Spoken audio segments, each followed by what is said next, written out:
kuih raya belilah tapi ala kadar je lah semua. Tahun ni semua ala kadar je. Baju anak pun seorang sepasang pakai je lah yang mana ada macam tu.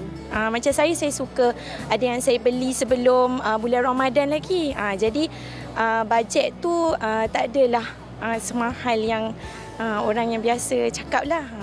Dalam 200 je. Tak adalah bajet 200 tu sekarang baju Melayu pun sepasang pun dah 200 kan. Tak tahulah. Depends lah tengok macam mana.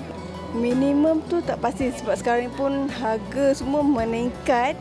So agak bajet tu agak lari lah juga.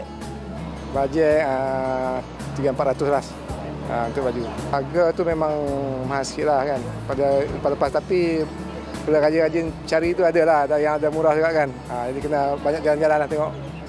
Bajet tu seorang dalam 400. 400 sebab kita nak raya Kelantan dan Kedah. Okey, baik Farid. Kalau kita dengar tadi, masing-masing ada bajet mereka tersendiri. Ada yang kata bajet seorang tu 200, ada yang kata 400. Kalau ada yang anak lebih memang lagi tinggilah kos mereka kan. Semuanya lebih mahal sekarang ini katanya. Tapi rata-rata ramai di antara mereka bersetuju bahawa tahun ini secara bersederhana. Tapi adakah itu juga sederhananya bersama dengan tetamu-tetamu kita? Kita terus kenalkan saja tetamu kita di sebelah saya ini. Kalau kita tengok, serba kacak bergaya. Bang Fadil. Alhamdulillah. Terima kasih Bang Fadil jemput saya. Terima kasih. Alhamdulillah sihat. Lapar sikit lah. Lapar sikit. Sabar. Bateri ada lagi dalam 30% lah. Okey, petang tu. Boleh buat wanita hari ini lagi Boleh. Dan di sebelahnya kita bersama dengan Dr. Muhammad Zaidi Zabri selaku pensyarah kanan Jabatan Kewangan Fakulti Perniagaan dan Ekonomi Universiti Malaya. Terima kasih doktor bersama kami. Kembali, terima kasih kerana sudi jemput saya. Doktor, percentage bateri macam mana? Dia 30%? Saya up sikit daripada atur. Dalam 40 macam tu je. Ini namanya doktor. Jauh beza 30. Sebab baru habis kelas tadi memang dah flat lah. Habis dah flat. Tapi sebelum kita mulakan soalan pertama kita pada Atu ni, Sugi, saya kalau betul dengan Atu ni, saya paling cemburu dengan rambut dia lah. Rambut dia memerlukan bajetnya tersendiri. Penjagaan rambut. Bajet rambut. Kalau main bola, dia punya rambut pergi dulu. Betul lah. Okey, Atu, kita nak tanyalah sebagaimana kita dah dengar daripada orang ramai dan kita nak dengar pada Atu sendirilah. Mungkin bajet raya Atu pada tahun ini, okey, dalam keadaan apa yang ekonomi dan sebagainya pada tahun ini, dan juga mungkin kalau boleh diimbas sedikit pengalaman dahulu sebelum jadi selebriti sehingga ke hari ini. Okey, tahun ni punya bajet saya bagi tahulah. Tahun ni mungkin burst sikit lah. Okay. Sebab baru-baru ni kan saya akan viralkan ada berkaitan dengan bajet juga. Jadi tersekatlah bajet di situ. Jadi saya tak mau cerita panjang pasal tu. Okey, faham. Sensitif. Sebenarnya tahu. Okey, kalau yang macam zaman dahulu masa saya kecil-kecil dulu, kami punya bajet raya seorang 3 orang adik-beradik zero. Saya ada adik-beradik lain. Seorang mungkin dalam RM50. Okey. Baju dengan seluar dengan selipar cukup. Ya ke? Itu tahun bila tu? Itu tahun 2000. Tahun 2000. 23 tahun yang lalu. Tapi tahun 2000 saya kata RM50 cukup ke dapatkan semua tu? Kita beli bandel. Okey. Kita beli bandel. Beli bandel tapi kadang-kadang yang diorang tu memilih lah abang saya tu. Diorang pun terkait juga Teruk lah diorang tu. Setahu saya awak yang bongsu. Tapi kami macam itulah bajet untuk seorang tahun 2000 tu RM50 seorang. Jadi up sikit 2 tahun 3 tahun jadi up sikit lah sebab kita sudah bekerja. Macam saya pun kerja sendiri, kalau nak beli baju raya kena bekerja. Betul. Sedih tau doktor. Jangan bersedih. Doktor tak ada masa itu. Doktor tak tahu. Saya dah ada. Tapi sekarang dah berbeza lah. Awak kena belikan bukan saja untuk diri awak tapi untuk anak, keluarga kan. Kadang saya pun beli, bukan saya nak beli yang ada jualan murah. Kadang-kadang ada baju duit lebih, saya akan beli jubah sekali banyak. Saya beli kurta sekali banyak bagi orang kampung. Kadang-kadang bukan sebab susah, sebab kadang-kadang yang baju style-style sikit, kalau nak dalam dekat kudat tu susah nak dapat lah. Jadi juga menggembirakan orang kampung lah. Saya jual RM5 satu. Ya, betul. Bagilah, bagi percuma. Bagi silakan. Okey. Baik, kita nak tanya doktor. Kalau kita cakap mengenai bajet ni, setiap orang, setiap tahun pastinya akan menggunakan terma bajet ni. Katakanlah perbualan antara suami dan isteri, bang, tahun ni bajet kita berapa? Itu persoalannya dahulu. Tetapi masalahnya, ada yang ada bajet tapi dia tak pandai menguruskan wang di sekitar bajet itu sendiri. Sebelum kita nak tanya doktor apa kesilapan yang dilakukan, mungkin doktor boleh kongsikan apa yang harus mereka fikirkan dahulu sebelum nak buat bajet tu. Okey, bismillahirrahmanirrahim. Pertama sekali bila cakap pasal bajet ni, kita kena bermula dengan akhirnya. Begin with the end. Okey. Contohnya, kita ada historical punya prices ataupun bajet lah. Contoh tahun lepas berapa, tahun sebelumnya berapa. So tahun depan dengan inflasi yang makin bertambah nak harga barang, so kita mungkinlah buat adjustment ataupun naik sedikit. So bila kita dah start dengan final price, contohlah 1,000, contoh 1,000. Tetapi soalan Sugi tadi betul dah. Cuma tanyanya bila. So tanyalah awal lagi 6 bulan sebelum ataupun saya I would argue even earlier than that, awal lagi. Contohnya setahun. Sebab contohnya kalau 1,200 lah kita bagi ni lah bajet untuk 4 orang anak ke ataupun 3 orang anak ke semua sekali, seorang 300 contoh kan. Baju, kuih semualah sekali Bila kita asingkan ataupun kita plan daripada awal, so 1,200 kalau setiap bulan setahun sebelumnya baru 120. So kita simpanlah dalam tabung-tabung. Kalau sekarang ni, dulunya kita simpan dalam sampul-sampul beza kan. Yang ini sampul duit minyak, yang ini sampul makan, ni sampul ni kan. Sekarang kita sudah ada aplikasi. So dalam aplikasi itu kita boleh pecahkan lagi, contohnya macam Wahid ataupun kita panggil investment management app. So kita boleh asingkan yang ini tabung sekolah anak, yang ini tabung raya. Saya argue kita kena buat anjakan sikit untuk ni lah. So bila dah siap awal, termasuklah Ramadan sebab Syawal ni kemudian kan. Betul. Bajet Ramadan pun ada juga. Bajet Ramadan pun kena ada juga. Yeah. Kita bajet untuk melancong, betul. Kita bajet untuk apa lagi? Untuk beli kereta, beli rumah. Tapi kenapa kita tak bajet untuk ibadat? That's right. So kita kena bajet Ramadan ni sebab bila kita start daripada awal, kita akan remove atau mengeluarkan atau potong part of the anxiety tu. Macam mana Farid? Dia rasa resah, gelisah dengan duit. Sebab tu Nabi SAW cakap hadis banyak ayat Quran pasal berhutang ni. So bila defisit, contohkan bila kerajaan belanjawan baru-baru ni kan. Bila defisit, apa yang kita buat biasanya? Tak cukup. Kita punya income kurang daripada apa yang kita belanja. Belanja lebih. Betul. Kita berhutang. Berhutang tu banyak cara lah, dengan pinjam kawan, dengan kredit kad. So dengan tak teraturnya kita punya perancangan tu, dia akan bawa kita. Ada banyak kajian yang menyatakan hutang atau belenggu hutang ni lah. Belenggu hutang ni membuatkan menyumbang kepada anxiety. Betul lah, dia risau, gelisah, tidur susah. Betul lah. So bila kita tak merancang, kita gagal merancang, sebenarnya ada banyak kesan dia lah. Jangka panjang. Baik. Saya kira sebenarnya Doktor sedikit dah menjawab bahawa bajet ini ataupun kira-kira ini harus dibuat dalam tempoh lebih panjang. Betul. Kalau boleh setahun tu kita dah ada master planning, master bajet. Kerana bukan saja tentang Ramadan, anak sekolah nak bercuti dan sebagainya. Ini saya dah mula berkira nak hutang tu ni. Tu ada. Jangan jadi penghutang. Nanti kita tanya tips daripada Doktor. Boleh kita tingkatkan lagi orang kata efisiensi bila nak buat bajet ni. Dan tadi Doktor kata bajet untuk bulan Ramadan ni pun diperlukan. Dan wartawan kami Syifa sempat ke bazar Ramadan di satu kawasan untuk membuat tinjauan lah bagaimana bajet mereka untuk membeli belah di bazar Ramadan. Silakan Syifa. Sekarang dah buka banyak. Sedar tak sedar, tinggal beberapa minggu sahaja lagi umat Islam di seluruh dunia akan menyambut Hari Raya Aidilfitri. Kemeriahannya kian terasa apabila orang ramai mula keluar untuk membuat persiapan raya, termasuk membeli baju raya baharu. Walau bagaimanapun, timbul pula isu tentang harga baju raya yang dikatakan agak sedikit mahal hingga mencecah RM200 ke RM500 sepasang. Persoalannya, adakah berbaloi harga sepasang baju raya dengan kualiti yang diperolehi? Memang agak mahal, agak terkejut juga, tapi dia punya kualiti pun tak adalah elok macam dulu. Cuma harga tu memang melampau. Ada tempat dia murah, tengok keadaan jenis kain kan, ada kain yang murah, ada yang kalau kain yang tidak itu murah lah. Kalau yang macam ni okey juga, yang ini 70 okey juga, kain yang cantik. Kemudian dia kualiti dia pun baik. Mahal tahun ni memang macam mahal, 100, dia semua 100 lebih ke nak ke 200 kan. Kita pun kalau macam budak-budak biasa macam dalam 80 ke 70 okey lagi kan.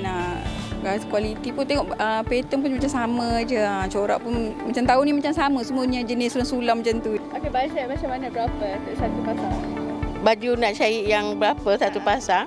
Agak-agak dalam bawah pada 100 lah. Okey, macam mana tengok harga baju tahun ni? Kau tengok mahal? Tengok kualiti lah, Dik. Kalau yang mahal tu mahal lah. Yang murah tu pada akak yang 100 ke bawah tu okey lah. Dia banyak pilihan. Banyak pilihan. Jadi kita ikut kemampuan kita lah. Kalau kita nak ikut, sebab banyak pilihan kan. Jadi ikut poket kita lah. Kalau rasa mampu, kita beli ikut kita punya bajet lah. Tak semestinya kena yang mahal je.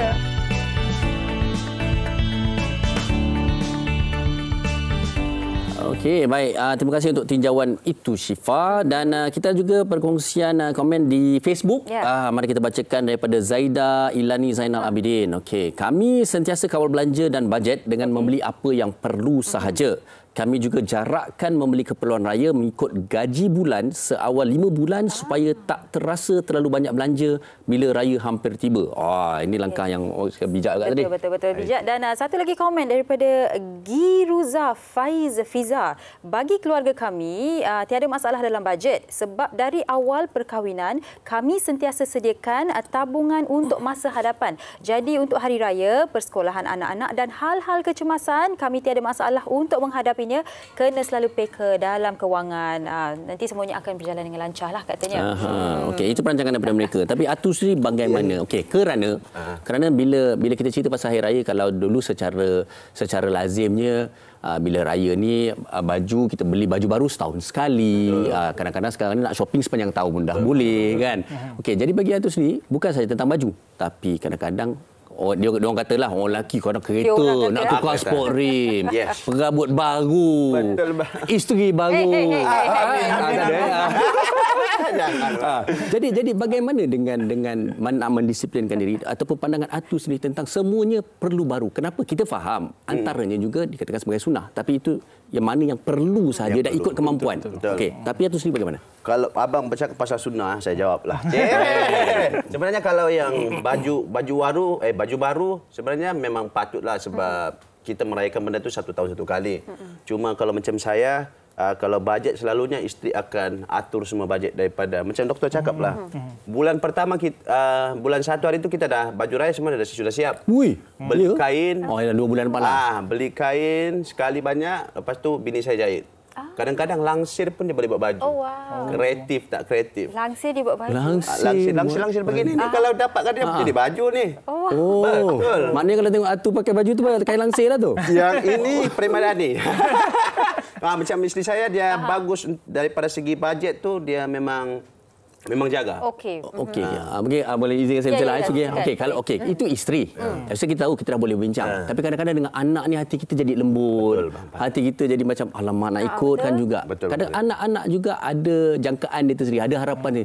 Itu nak baru, ini nak baru, nak jumpa saudara mara. Macam mana pula nak didik anak-anak? Macam anak saya paling tua sekarang umur 7 tahun. Jadi dia tak faham sangatlah kalau baju janji, baju princess ada dalam pagi, petang, malam 3 pasang. Baju itu hari biasa. Bayangkan hari raya. Saya nak cerita sini tak boleh sebab dia tengah tengok ni live. Bapak saya ni mana mau tak ada pun. Cuma itulah kalau bajet saya akan serahkan dengan isteri saya. Saya tak boleh bajet bang. Sebab saya suka membagi. Lagi-lagi bulan puasa. Tapi mesti emaknya pastinya macam anak-anak sekian banyak sahaja. Mungkin akan dan kemudian akan dikongsikan dengan Atu lah. Saya akan ambil yang lebih-lebih. Tapi macam saya tak kisah sebab saya banyak sponsor. Kadang-kadang orang bagi baju sponsor raya. Ni pakai ni. Saya pakai je lah. Tapi betul Dok Atu, kita ni orang lelaki rugi sebenarnya. Kita memang biarkan isteri dengan anak-anak dapat dulu kan. Kita pakai yang lama pun tak apalah Kita nangis pucuk hati pun bukan orang tahu kan. Elina tengah tengok sekarang ni. Elina tolonglah belikan dia sepasang baju raya yang baru tahun ni. Kalau tak pun dah boleh try kongsikan. Boleh. Okey, kita nak tanya doktor. Doktor tadi dah tanya kepada Atu mengenai bagaimana dia mendidik anak-anak di rumah dan betapa pentingnya juga untuk kita mendidik anak erti sebenar hari raya. Sebab mungkin juga anak-anak sebenarnya kalau kita cakap mengenai duit raya, dia tak tahu sebenarnya duit raya ni betul berkait dengan raya ataupun tidak. Ataupun kalau dah pergi ke rumah orang, ada orang tengok, tu Uncle Farin tu, dia pelakon, dia selebriti, pergi minta duit raya kat dia kan. Jadi budaya ini dibawa-bawa oleh anak kita ke mana jua mereka pergi kan. Dan mungkin doktor boleh memberikan pencerahan doktor.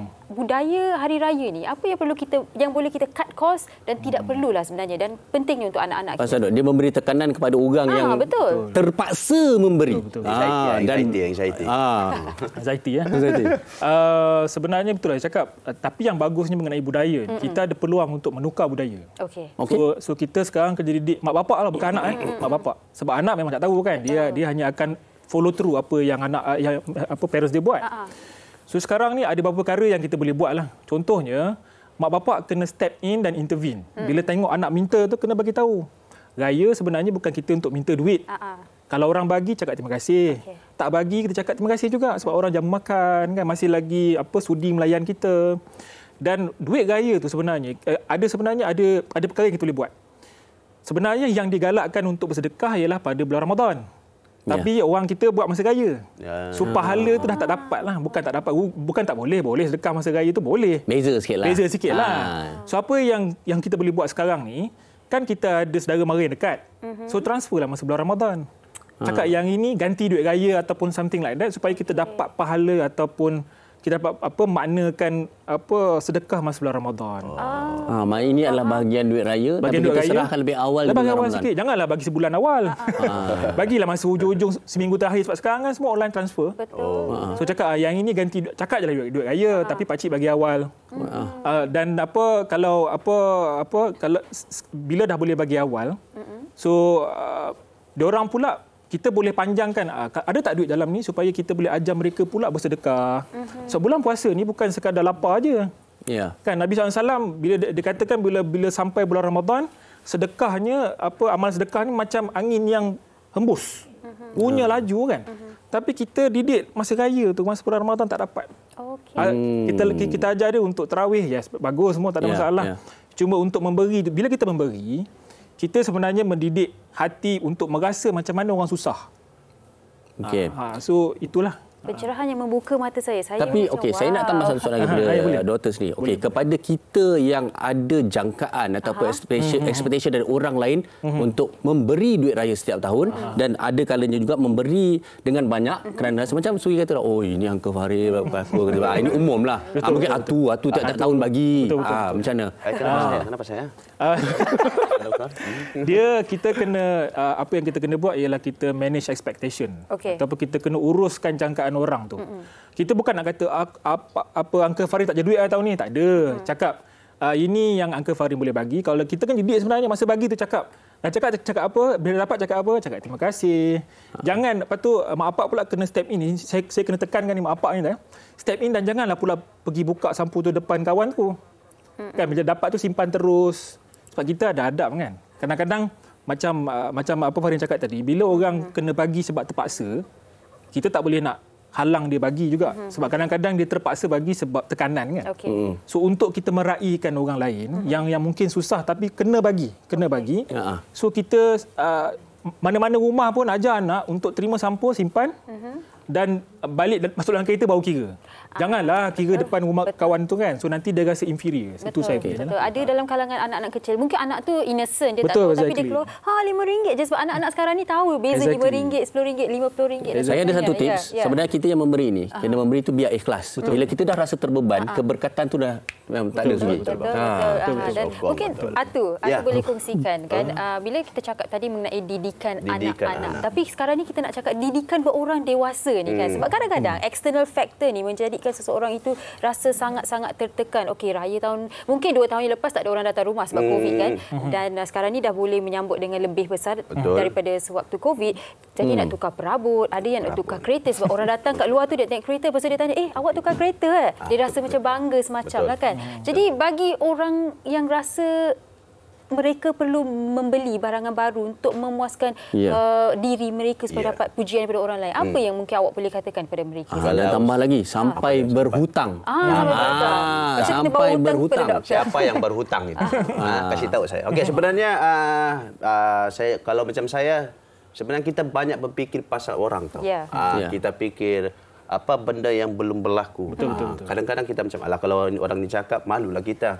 Sebab tu yang kalau pasangan yang bagus, pasangan yang baik, dia akan support. Alah macam isteri saya, kalau macam balik kampung, dia tak pernah cakap kita kena beli ni, kita kena beli gini, kita kena tukar ni. Apa yang ada kita jalan. Lantaklah orang mau cakap apa, sebab orang tidak akan bagi kita makan, orang tidak akan bagi kita duit. Apa yang kita mampu itu yang kita tunjuk. Kalau kadang-kadang kalau kita tak mampu tapi kita paksa juga diri kita, itu yang kadang-kadang akan menjadi salah satu masalah dalam rumah tangga. Abang ni tak boleh bagi ni, abang ni tak boleh bagi ni. Tapi bila macam isteri saya, alhamdulillah dia memahami, dia faham. Okey, kalau tak ada tak apalah. Inilah contoh pasangan yang bagus tu. Nama isteri awak siapa? Syafika Johari. Nasib baik ingat. Walau sudah. Nasib baik ingat. Ini Sugi bagi soalan perangkap lah. Saya terfikir apa nama isteri. Nasib takut saya soalan ni. Soalan ni yang saya takut. Yang lain saya tak takut. Tak apa, saya tak tanya nama anak lagi. Tapi saya pasti awak ingat. Dan doktor, daripada apa yang Atul kongsikan, kita tanya juga, ialah pastinya ramai yang inginkan benda baru, tapi tidak semestinya kita buat supaya kita dapat pujian daripada orang lain semata-mata. Dan sehingga kan apa yang macam Farid kata, kita berhutang kan dengan orang lepas Ramadan, macam mana? Dah tak ada duit nak bayar balik kan? Kalau nak jugalah buat Kalau nak juga buatlah Contoh kereta baru tu kan. Sewa je lah kereta baru. Sewa je lah kereta. Sewa pun mahal doh. Tapi kalau dikira sewa banding dengan ownership atau bayar bulan-bulan suran kan jauh lebih murah. Of course kita kena raikan ada orang yang memang kena tunjuk kan. dan bukan semua orang kena downsize kena apa kan. So boleh nak cari kreatif kan. Apa macam Atu tadi kreatif lah, maknanya dia beli bundle. Bila pakai bundle, bukannya orang tahu pun kita baju baru bundle kadang-kadang kan. Ada bundle baru lagi kan. So maknanya bukan saya nak galakkan orang beli tak. Tapi bila kena beli, maknanya kena cari cara untuk kita circumvent ataupun atasilah isu kewangan ni kan. Yang ini satu rancang satu, tapi belanja dah satu hal. Okey, kalau saya nak selitkan satu lagi soalan. Silakan. Boleh, Farid? Okey, doktor. Ada orang dapatkan tak? Saya tak tanya nama siapa-siapa ni. Ada orang dapat advance kan sebelum raya. Tapi mungkin masalahnya dia dah ada bajet, dia dah set. Tapi dia tak tahu macam nak track dengan maintain dia punya bajet tu. Pada setengah orang bila rasa dapat lebih, boleh belanja lebih ni. Padahal dia tak kira-kira pun. Betul. Bila dapat advance ataupun bonus raya ke apa ke, sekarang ni sebab zaman teknologi ni rugilah kalau tak manfaatkan aplikasi. Kita ada banyak ada bank negara, kita ada Investmart daripada SC. Kita boleh guna aplikasi ni untuk track bajet. Sekurang-kurangnya guna Excel pun boleh. Sebenarnya especially yang big ticket item, contoh macam bayar elektrik ke apa semua, kita boleh bajet, kita boleh tengok. Sebab kita kena ingat juga bukan belanja saja tau. Contoh bila raya, aircon akan naik. Yalah. Kan? Minyak kereta, tol lagi. Sebab dia bukan belanja macam baju raya semua ni tau. Belanja nak sampai ke raya tu. Betul. So kita kena track. Bila kita track expenses, yang bagusnya nanti bila kita track, kalau kita ada bus, okey. Bila bajet, penting untuk bagi leeway ataupun kelonggaran sedikit. Contingency dia lah. Contingency betul. Jangan 100%. Contoh kalau bajet 1,000, kena 1,000. Kalau tak, aku pensan. Tak boleh macam tu. So bagilah 10%, 20%. So bila lebih, tak adalah anxiety. Sebab bajet macam mana pun adalah perancangan. Betul. Yang lain tetapnya semua Allah punya kerja. Betul. Okey. Baik, tengok macam tu. Ini rambut bandel ke? Bukan bandel, ini reject shop. Okey. Atu, di penghujung perbincangan kita ni tu, mungkin kita dah dengar Atu berkongsi dengan kita dengan hidup yang bersederhana dan juga mungkin perancangan secara dengan pasangannya yang baik. Mungkin sikit sebanyak juga boleh dikongsikan dengan para penonton lah. Selain itu pasal kita tahu Atu juga suka memberi. Jadi di hari ini tak kira kita lebih ataupun kurang, tapi kita nak adanya bajet ataupun terus kemampuan kita untuk terus menjadi diri sendiri, persiapkan diri sendiri dan juga memberi kepada orang lain juga. Ada ruang-ruang tu, ada bajet-bajet tu juga. Betul. Itu soalan gitu? Ya, soalan. Saya tengok. Okey, soalan. Kongsikanlah pandangan. Pandangan saya kalau macam saya suka bukan saya suka bersederhana, tapi saya nak mengajar saya bersederhana sebab saya tahu sekarang income saya bukan macam dulu lagi. Dulu bukanlah tak banyak, sederhanalah. Cuma sekarang ni income lebih. Tapi saya kena disiplinkan diri saya kena macam kehidupan dulu, bersederhana. Tak boleh lebih-lebih. Lagi satu macam saya suka memberi sebab saya perasaan saya pernah jadi orang yang diberikan. Jadi dia punya perasaan tu memang tak boleh digambarkan. Lagi-lagi kalau benda tu kita tak pernah nampak. Macam saya kalau barang-barang dekat Semenanjung ni, saya akan bawa dalam 3-4 beg, saya akan bawa balik kampung, saya akan bagi dengan orang sana. Orang sana sukalah. Perasaan tu yang sebenarnya tak boleh digambarkan. Orang happy. Maknanya sikit atau banyak kita tetap buka, bagi ruang juga untuk kita. Betul. Baik. Dan doktor, sedikit daripada doktor sendiri, doktor dah kongsikan banyak tips, tapi sedikit nasihat kepada mereka yang sedang membuat bajet sekarang ni. Secara ringkas. Ringkas ya. So kena bajet, kena plan dan kena follow through. Kena ikut. Kena ikut dan kalau ada kalau boleh bagi leeway sedikit supaya kalau ada lebih ataupun ada kurang taklah kecewa. Dan kalau kurang tu sedekahlah jangan apa ni pula ataupun redirect kepada tempat lebih memerlukanlah ataupun simpan untuk tahun depan punya. Baik. Alright. Okey, kita nak ucapkan sekali lagi terima kasih kepada Atu dan juga Dr. Muhammad Zaidi kerana bersama kita pada hari ini. Sehingga sebanyak saya pasti telah memberikan panduan untuk kita membuat bajet raya kita. Okey, jangan ke mana-mana, kita akan berhenti berehat seketika, kembali selepas ini bersama dengan Martin. Terima kasih.